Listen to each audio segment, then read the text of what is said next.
മറ്റത്തൂരിലെ കൂട്ടക്കൂറുമാറ്റത്തിന് ചുക്കാൻ പിടിച്ചത് കോൺഗ്രസ് നേതാവായിരുന്ന ടി.എം. ചന്ദ്രനാണെന്ന് തെളിയിക്കുന്ന നിർണായക ഫോൺ സംഭാഷണം ന്യൂസ് മലയാളത്തിൽ ലഭിച്ചു. ബി.ജെ.പി. പിന്തുണയെ എതിർത്ത പഞ്ചായത്ത് അംഗം അക്ഷയ് സന്തോഷിനെ വിമത നേതാവ് ടി.എം. ചന്ദ്രൻ സ്വാധീനിക്കാൻ ശ്രമിച്ചു. തങ്ങളോടൊപ്പം നിൽക്കണമെന്നും ബി.ജെ.പിയുമായി ബന്ധമില്ലെന്ന് പത്രസമ്മേളനത്തിൽ പറയണമെന്നും ചന്ദ്രൻ ആവശ്യപ്പെട്ടു.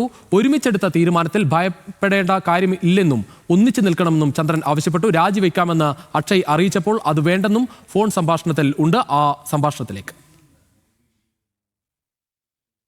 നമുക്ക് ബി.ജെ.പിയുടെ സപ്പോർട്ടുണ്ട് കിട്ടിയ എല്ലാ സാധനങ്ങളും രാജിവെച്ചതിന് ശേഷം ഞാൻ വരുള്ളൂ. എനിക്ക് വലിയ നാണക്കേട് ചുമന്നിറക്കാൻ. ഞാൻ നിലപാട് ഞാൻ പറഞ്ഞു. എനിക്ക് ബി.ജെ.പി യാതൊരു ബന്ധോ ഇത് എനിക്ക് താല്പര്യമില്ല. അല്ല, നീ ഒരു കാര്യം ചെയ്യേ, നീ ബി.ജെ.പിയുമായിട്ട് നമുക്ക് യാതൊരു ബന്ധമില്ലാന്ന് പറയാനായിട്ട് തൃശ്ശൂർ നമ്മൾ 9 മെമ്പർമാരും കൂടി പത്രസമ്മേളനം വിളിച്ചേക്കുന്നത്. ബന്ധമില്ലാന്ന് അതാണ് ഇപ്പൊ മൊത്തം ചർച്ച നടക്കണേ. ബാക്കിയുള്ള 8 മെമ്പർമാരും നിന്റെ കൂടെ ഇല്ലേ?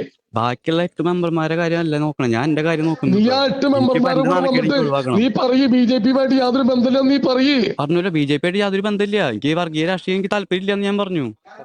നീ അതെല്ലാവർക്കും കൂടി ഒരുമിച്ച് പറഞ്ഞെന്തോ കുഴപ്പം? അല്ലേ അവരെന്താ പറയാത്ത ഒറ്റയ്ക്ക് പറഞ്ഞോളൂ അവർക്ക്. അങ്ങനെ ഒറ്റയ്ക്ക് പറഞ്ഞ നമ്മൾ ഒരുമിച്ചെടുത്ത ഒരു തീരുമാനമല്ലേ? അതിൽ നിനക്ക് നീ ഇതിനെ ഭയപ്പെടുന്നത്? അപ്പൊ നിനക്ക് എന്തോ കള്ളത്തരണ്ടല്ലോ അതില്. ഭയപ്പെടല്ല, ഇത് നാണക്കേടില്ലേ ആൾക്കാർ നോക്കി ശരിക്കുള്ളൂ. അപ്പൊ അക്ഷയ്ക്ക് സ്ഥാനം കിട്ടിയത് കൊണ്ടാണ് അക്ഷയ്ക്ക് ഇങ്ങനെ പറയാൻ പറ്റിയത്.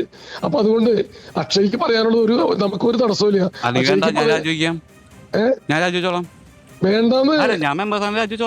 വേണ്ട, അക്ഷയ്ക്ക് പറയാനുള്ള കാര്യങ്ങൾ നമ്മൾ 2 മണിക്ക് നമ്മൾ തൃശ്ശൂർ പത്രസമ്മേളനം വിളിച്ചിട്ടുണ്ടോ? ഞാൻ വലിയ പ്രസിഡന്റായ ബി.ജെ.പിയുടെ സപ്പോർട്ടോടെ പ്രസിഡന്റായ ആള് രാജിവെക്കാണ്. ഞാൻ വലിയ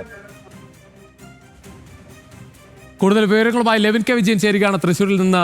ലെവിൻ, അക്ഷയ്ക്കുള്ള ആ ഒരു ആശയ ദൃഢത ടി.എം. ചന്ദ്രന് ഇല്ലാതെ പോയി. അത്ര ലാഘവത്തോടെ തന്നെയാണ് അക്ഷയ് പറയുന്നത്. വേണമെങ്കിൽ ഞാൻ രാജിവെക്കാം, എനിക്കൊരു പ്രശ്നവുമില്ല എന്ന് പറയുന്നത്. അത്രത്തോളം ആ രാഷ്ട്രീയത്തിൽ ഉറച്ച വിശ്വാസം ഉള്ളത് കൊണ്ടാണ്. എന്തായാലും ടി.എം. ചന്ദ്രനാണ് ഇതിൽ നേതൃത്വം നൽകിയത്, ഇടപെട്ട് തന്നെ നേതൃത്വം നൽകിയാണ് ഇത്തരത്തിലൊരു നീക്കം നടന്നതെന്ന് വ്യക്തമാക്കുന്ന ശബ്ദരേഖ.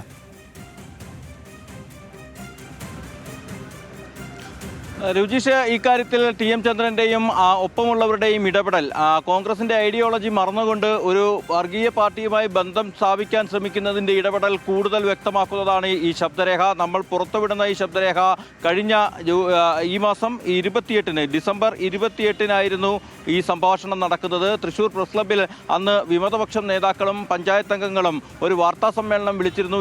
ഈ വാർത്താ സമ്മേളനത്തിൽ പങ്കെടുക്കാൻ കഴിയില്ല എന്നുള്ളത് അക്ഷയ് മുൻകൂട്ടി ഇവരെ അറിയിച്ചു. എന്നാൽ അക്ഷയ്യുടെ കൂടി പങ്കാളിത്തമുണ്ടെങ്കിൽ മാത്രമേ 8 പേരും ഒറ്റക്കെട്ടാണ്, ബാക്കിയുള്ള ആളുകൾ ഇവർക്കൊപ്പമുണ്ട് എന്നുള്ള കാര്യം തെളിയിക്കാൻ കഴിയുന്ന സാഹചര്യം ഉണ്ടായിരുന്നു.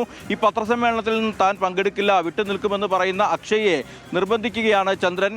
ബി.ജെ.പിയുമായി ബന്ധമില്ല എന്ന് നീ പത്രസമ്മേളനത്തിൽ വന്ന് പറയൂ, തൃശ്ശൂരിൽ വന്ന് മാധ്യമപ്രവർത്തകരോട് ഈ കാര്യം പറഞ്ഞു കഴിഞ്ഞാൽ പ്രശ്നങ്ങളൊന്നുമില്ലല്ലോ, താൻ വരില്ല എന്ന് പറയുമ്പോൾ എന്തുകൊണ്ടാണ് വരാത്തത്? താൻ 8 പേരും ഒറ്റക്കെട്ടായി നിൽക്കുന്നുവെന്ന് തെളിയിക്കണമെങ്കിൽ നീ കൂടെ വന്ന് പറയണമെന്ന് പറയുന്നു. അതോടൊപ്പം തന്നെ തനിക്ക് വർഗീയ പാർട്ടികളുമായി ബന്ധമില്ല, താൻ രാജിവെക്കാൻ തയ്യാറാണെന്ന് പറയുമ്പോൾ ചന്ദ്രൻ പറയുന്നു നിങ്ങൾ രാജിവെക്കേണ്ട ആവശ്യമില്ല, അക്ഷയ് രാജിവെക്കേണ്ട ആവശ്യമില്ല, ഇവിടെ വന്ന് ഈ കാര്യങ്ങൾ പറഞ്ഞാൽ മതി. ഇപ്പോൾ ഞാൻ അക്ഷയ് ഒരു സംശയം എന്നുള്ള നിലയിൽ പറയുന്നു, ഞാൻ കോൺഗ്രസിൽ നിന്ന് രാജിവെച്ചപ്പോൾ സ്വതന്ത്രനല്ലേ, അപ്പോൾ തിരിച്ച് രാഷ്ട്രീയ പരമായിട്ടുള്ള മറുപടി നൽകുന്നത് ചന്ദ്രൻ നൽകുന്നത് വർഷങ്ങളുടെ എക്സ്പീരിയൻസ് ഉള്ള ഒരു പൊതുപ്രവർത്തകൻ നൽകുന്ന മറുപടിയാണ്. പാർട്ടിയിൽ നിന്നും രാജിവെച്ചുവെന്ന് പറഞ്ഞൊരു കത്തെഴുതിയാൽ രാജിയാവില്ല, കോൺഗ്രസ് കൈപ്പത്തി അടയാളത്തിൽ മത്സരിച്ച് വിജയിച്ച നീ പാർട്ടിയിൽ നിന്നും രാജിവെച്ച് എന്ന് പറഞ്ഞെഴുതി കഴിഞ്ഞാൽ പഞ്ചായത്ത് അംഗത്വത്തിൽ നിന്ന് എങ്ങനെ രാജിവെക്കാൻ കഴിയുമെന്നുള്ള ചോദ്യമാണ് മറുചോദ്യമാണ് ഉന്നയിക്കുന്നത്. അതുകൊണ്ട് തന്നെ ഈ പത്രസമ്മേളനത്തിൽ വരണം, ബി.ജെ.പിയുമായി ബന്ധമില്ല എന്ന് എല്ലാവരോടും പറയണമെന്നുള്ള എന്ന നിലയിലാണ് ചന്ദ്രൻ ഈ അക്ഷയുമായി സംസാരിക്കുന്നത്. ഏതായാലും അക്ഷയ് അതിന് വഴങ്ങാൻ തയ്യാറായിരുന്നില്ല.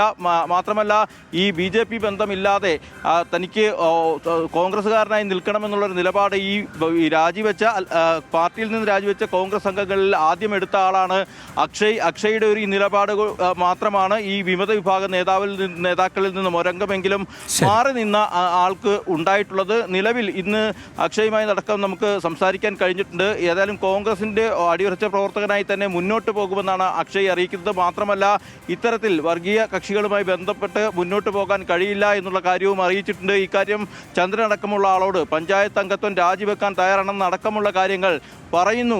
അത് DCCയെ കൂടി അക്കാര്യം അറിയിക്കുമെന്ന് തന്നെയാണ് അക്ഷയ് വെളിപ്പെടുത്തുന്നത്. ഏതായാലും ഇക്കാര്യത്തിൽ കോൺഗ്രസിന്റെ വിമത വിഭാഗം നേതാക്കളുടെ ഭാഗത്തു നിന്നും ഗുരുതരമായ വീഴ്ച സംഘടനാപരമായി ഉണ്ടായിട്ടുണ്ടെന്ന് തെളിയിക്കുന്നതാണ് ഈ ശബ്ദരേഖയും മറ്റ് അനുബന്ധ തെളിവുകളും. ഏതായാലും ശക്തമായ നടപടിയുമായി മുന്നോട്ട് പോകുമെന്ന് KC വേണുഗോപാൽ തന്നെ അല്പസമയങ്ങൾക്ക് മുൻപ് അറിയിച്ചു. സംഘടനയിൽ വർഗീയ പാർട്ടികൾക്കുമായി ബന്ധമില്ല കോൺഗ്രസിന് എന്നുള്ള കാര്യവും KC വേണുഗോപാൽ പറഞ്ഞു. KPCCയും DCCയും തമ്മിൽ ആശയപരമായ ഒരു അഭിപ്രായ വ്യത്യാസങ്ങളുമില്ല. വർഗീയ കക്ഷികളുമായി കൂട്ടുകൂടില്ല എന്നുള്ള ഒറ്റ നിലപാടാണ് കോൺഗ്രസിനുള്ളത്. ആ നിലപാടുമായി ഒറ്റ അഭിപ്രായവുമായി മുന്നോട്ട് പോകുമെന്നും KCയുടെ വാക്കുകളിലേക്ക് പോകാം. മറ്റത്തൊരു വിഷയത്തിൽ പാർട്ടിക്ക് വ്യക്തമായ നിലപാടുണ്ടെന്ന് KC വേണുഗോപാൽ പറയുന്നു. KPCC ആയാലും DCC ആയാലും ഇക്കാര്യത്തിൽ ഒറ്റ നിലപാടേ ഉണ്ടാകൂ എന്നും വർഗീയ സംഘടനകളുമായി ഒരു ബന്ധവും പാർട്ടിക്ക് ഉണ്ടാകില്ലെന്നും KC വേണുഗോപാൽ പറഞ്ഞു. ആ വാക്കുകളിലേക്ക് ഇല്ല, പാർട്ടിക്ക് വ്യക്തമായ നിലപാടുണ്ട് ഇക്കാര്യത്തിൽ. പാർട്ടി നിലപാട് ഒന്നേ ഉണ്ടാവുള്ളൂ, അത് KPCC DCC ആയാലും പാർട്ടി നിലപാട് വ്യക്തമാണ്. പാർട്ടിയുടെ താല്പര്യങ്ങൾ അനുസരിച്ച് മുന്നോട്ട് പോവുക എന്നുള്ളത് മാത്രമായിരിക്കും. അതിന് സംശയമില്ല. വർഗീയ സംഘടനകളുമായിട്ടുള്ള ഒരു ബന്ധവും പാർട്ടിക്കുണ്ടാവില്ല.